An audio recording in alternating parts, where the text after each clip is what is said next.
Ya, Assalamualaikum. Waalaikumsalam. Kak Saswa ya? Iya. Oh, yang kemarin udah bikin janji, ayo masuk.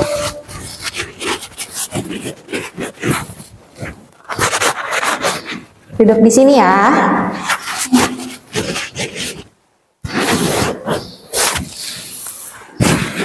Kak Saswa diminum dulu ya. Barangkali haus. Baik.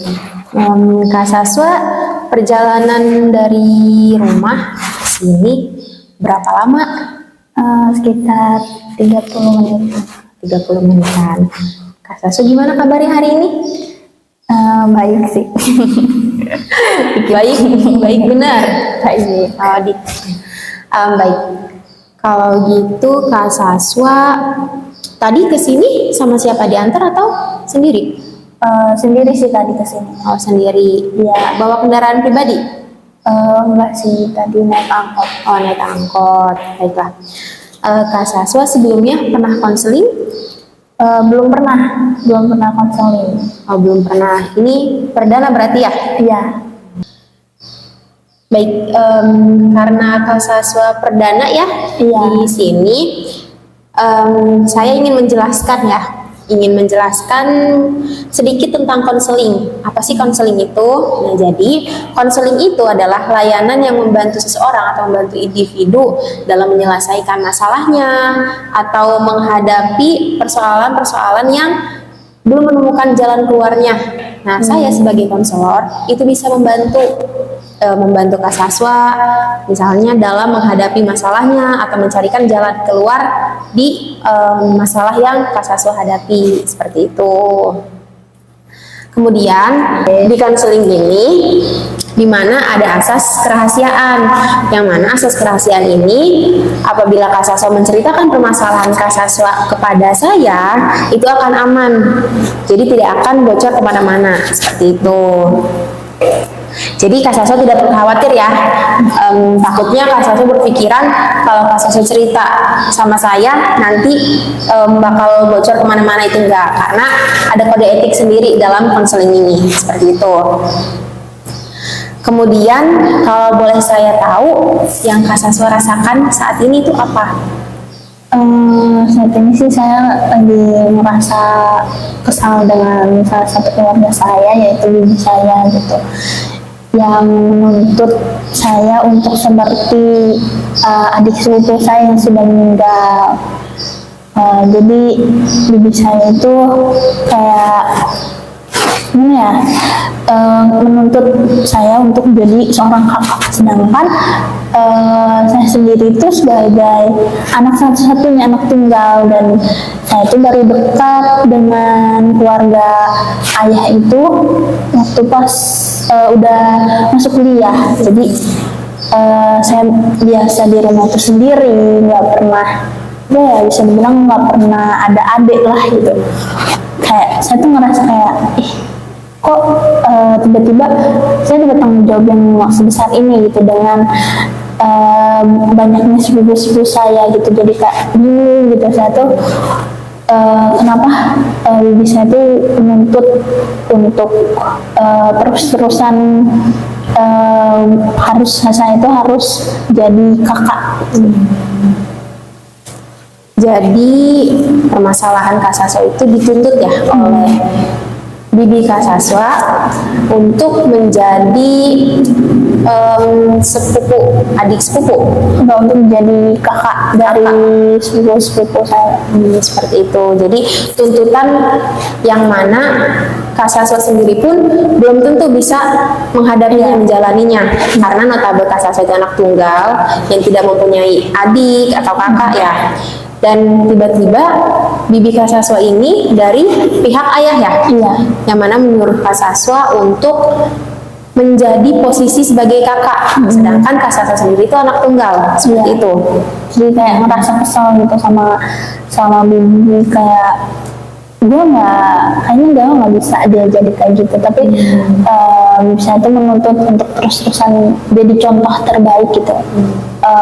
Karena kan adik sepupu saya tuh yang meninggal tuh emang benar-benar jadi contoh baik di keluarga gitu. Beliau tuh sangat manut gitu, kayak nurut sama orang tua, nggak nakal kemana-mana gitu. Nah, saya juga nggak nakal kemana-mana, tapi kayak merasa nggak bisa, aku tuh nggak bisa gitu.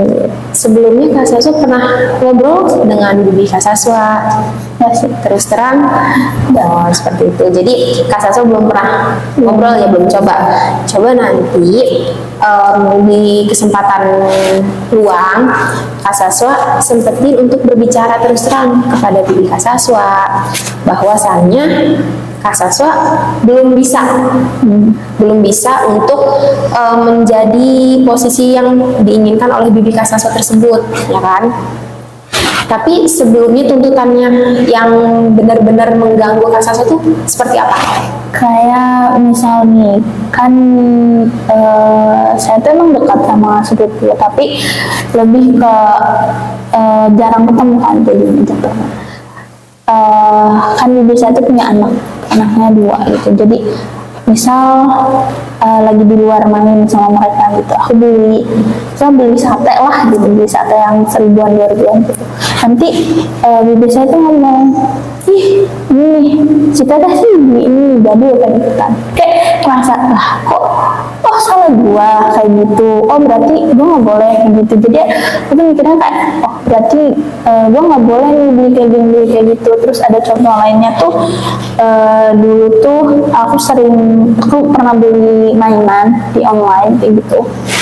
Itu tuh dipergunakannya untuk barang-barang juga sama mereka juga. Terus gak lama si anaknya ini beli karena bilang pengen punya yang kayak teteh, dan pengen punya mainan kayak teteh.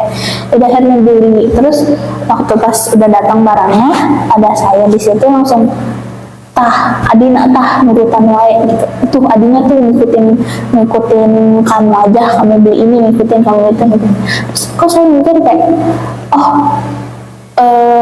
berarti saya nggak boleh beli apa-apa gitu. Jadi kayak mikirnya kemana-mana gitu, karena ya itulah satu tuntutan tersebut gitu. Kayak bukan cuma dari bibi yang satu itu juga gitu, dari bibi yang lain juga kayak gitu. Kayak misal saya pulang malam, itu pasti diomong gitu, perempuan nggak gitu. Tapi kan ya saya kan punya kesibukan di luar gitu.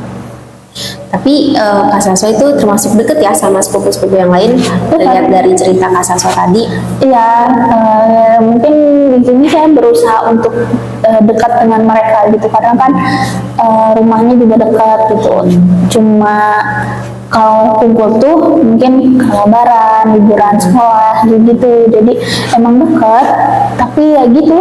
Kalau misalkan deket tuh, jadi ada di mana posisi aku tuh nggak suka ketika keluarga aku tuh kumpul, karena cuma mau untuk bukan menjatuhkan, membandingkan aku dengan si almarhum saudara yang meninggal itu. Tapi di sini yang saya tangkap ya dari cerita Kak Saswa itu termasuk bagus ya. Soalnya kan ada beberapa orang yang ketika dituntut dia malah ngeberontak dan akhirnya dia menjauh. Ada kan yang seperti itu. Nah tapi Kak Saswa ini tidak. Justru Kak Saswa malah bahasanya itu kayak mengajak, mengayomi adik-adik sepupu Kak Saswa kan. Tidak ada rasa dendam kan ke adik-adiknya, cuman ada rasa kesal sama bibinya itu. Baik, di sini biar perasaan Kak Saswa juga lebih enak, lebih nyaman, lebih tenang, saya ingin mencoba Kak Saswa untuk menggunakan terapi kursi kosong, boleh ya? Nah, di sini di mana terapi kursi kosong ini, Kak Saswa bisa menghadap ke sini. Ini kan ada kursi kosong. Nah, Anggaplah di sini Bibi Kasaswa, yang mana Kasaswa ingin menceritakan atau mengeluarkan keluh kesah Kasaswa, perasaan Kasaswa yang selama ini dipendam oleh Kasaswa dan tidak bisa diutarakan secara langsung. Nah, di sini di depan kursi ini yang kosong ini, anggaplah di sini ada Bibi Kasaswa, dan Kasaswa boleh mengutarakan apapun perasaan yang Kasaswa rasakan selama ini. Boleh ya? Kasaswa tarik nafas, buang, boleh merem. Bayangkan di depan Kasaswa ini, di kursi kosong ini ada Bibi Kasaswa, dan Kasaswa utarakan apa yang ingin Kasaswa sampaikan. Rasa keluh kesah yang Kasaswa rasakan boleh disampaikan.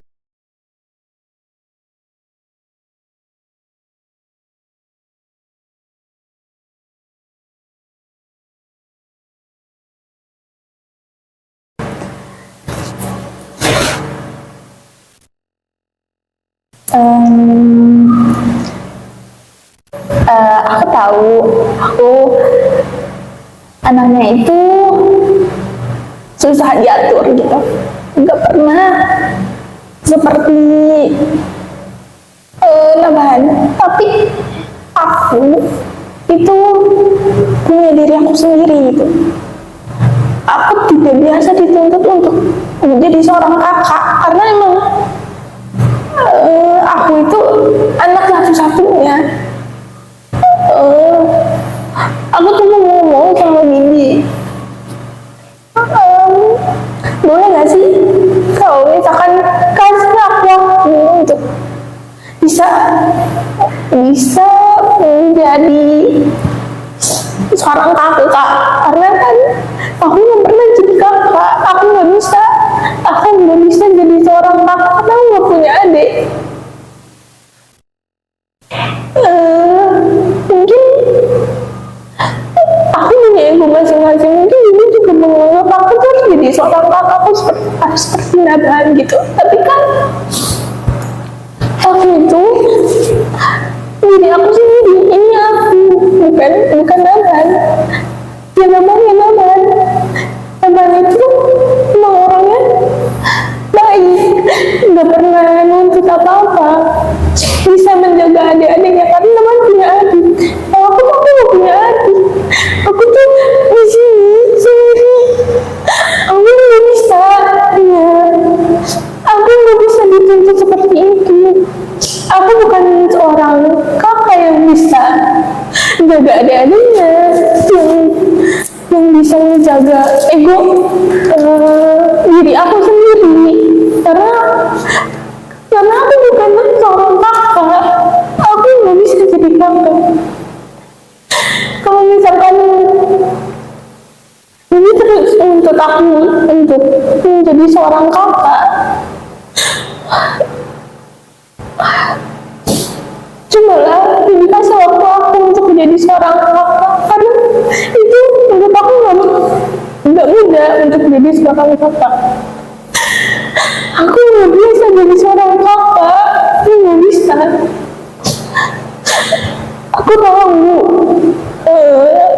maksud dari itu baik, tapi aku nggak bisa untuk menjadi seorang kakak dalam waktu yang secepat ini gitu. Dalam waktu setahun untuk jadi kakak tuh nggak bisa. Sedangkan Nabahan itu menjadi kakak itu udah dari lama, udah 13 tahun dia jadi kakak. Terus aku banding-bandingin sama Nabahan terus. Aku jadi punya kehidupan dengan terus menuntut aku untuk menjadi seorang yang selalu menjadi seperti Nabahan. Karena aku, Nabahan, Dava, Zehan itu beda, semuanya beda, masing-masing punya diri masing-masing. Aku bukan seorang yang bisa untuk menjadi seseorang kakak, tapi ya udah ini aku.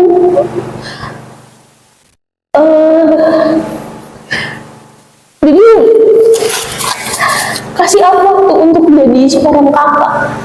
Mungkin suatu saat nanti aku bisa menjadi seorang kakak, jadi kakaknya Fatia jadi kakaknya Fatia. Aku berusaha untuk menjadi seorang kakak walaupun notabene emang aku tuh anak satu-satunya, bukan anak yang sering dituntut untuk jadi contoh untuk adik-adiknya. Walaupun emang ayah sudah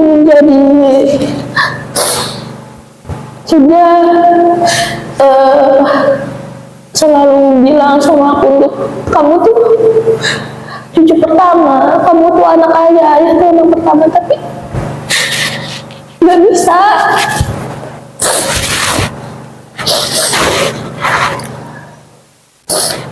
Kasih aku waktu. Baik, boleh diminum dulu Kak Saswa airnya. Terima kasih. Sama-sama. Baik, bagaimana perasaannya? Sudah lebih tenang? Sudah lebih tenang ya. Baik, Kak Saswa sendiri sudah tahu ya kesimpulannya seperti apa yang harus Kak Saswa lakukan dari yang tadi Kak Saswa utarakan kepada bibi Kak Saswa, bahwasannya Kak Saswa itu hanya belum bisa, tapi saya yakin Kak Saswa itu bisa suatu saat. Karena sekarang kan lagi proses ya, lagi proses di mana Kak Saswa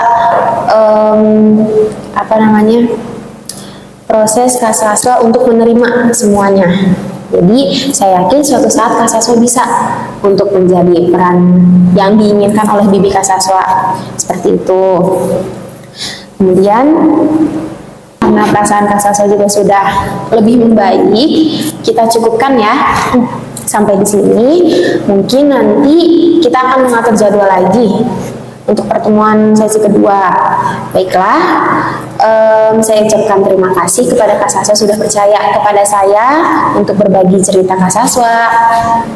Mungkin cukup sampai di sini. Terima kasih banyak ya Kak Saswa. Terus lagi udah. Saya pamit dulu ya. Iya, Terima kasih. ya. Hati-hati ya Kak Saswa. Iya.